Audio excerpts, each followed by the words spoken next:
Next line है more most friendship is feigning most loving mere folly.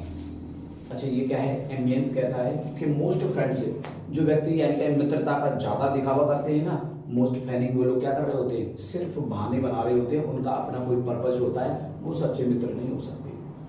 Next line है अ Motley फूल। Motley, Motley means change, बदलता हुआ, you can say like you chameleon, गिरगिट की तरह रंग बदलना। ओके तो अ मॉटली फूल, ओके मॉटली फूल ये भी क्या है ना, आप कहोगे एज यू लाइक इट के अंदर लाइन आती है।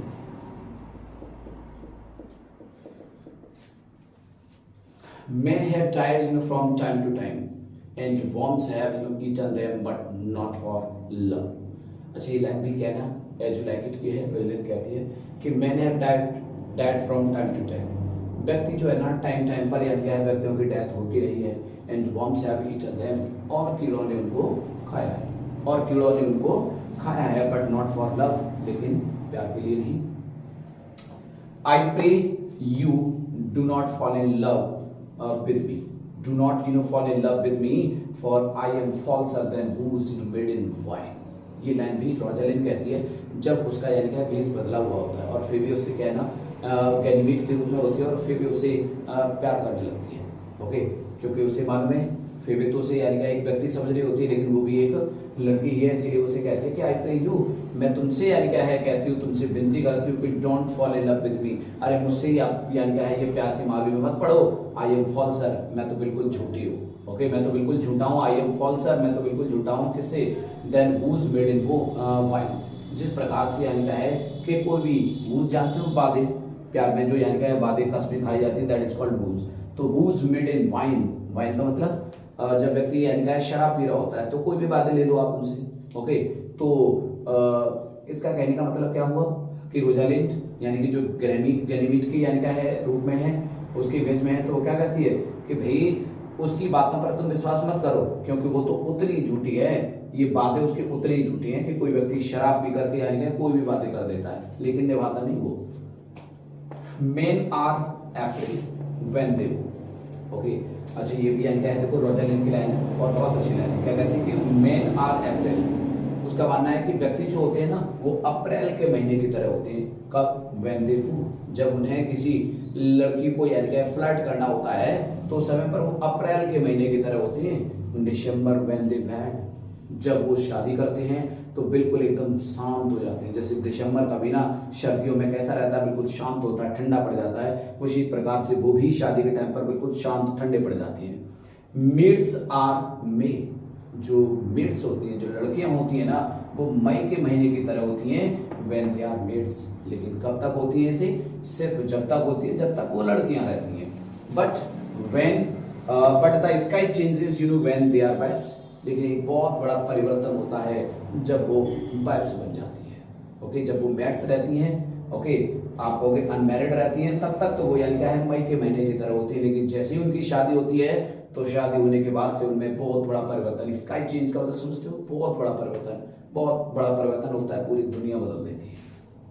नेक्स्ट लाइन है if music be the food of love, अगर संगीत ही प्यार का भोजन है तो प्ले ऑन, तो फिर इसे बजने दो।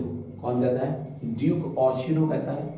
और ट्वेल्थ नाइट की आप कहोगे ये ओपनिंग लाइन भी है, इसी लाइन से यानी क्या है ट्वेल्थ नाइट ये एक प्ले जो है शुरू होता है, और क्या मतलब है? Music be the food of love, अगर भोजन ही यानी कि अगर संगीत ही प्यार का भोजन है तो फिर इस संगीत को बजने दो। ओके ड्यूक ऑर्शिनो इस लाइन को कहता है।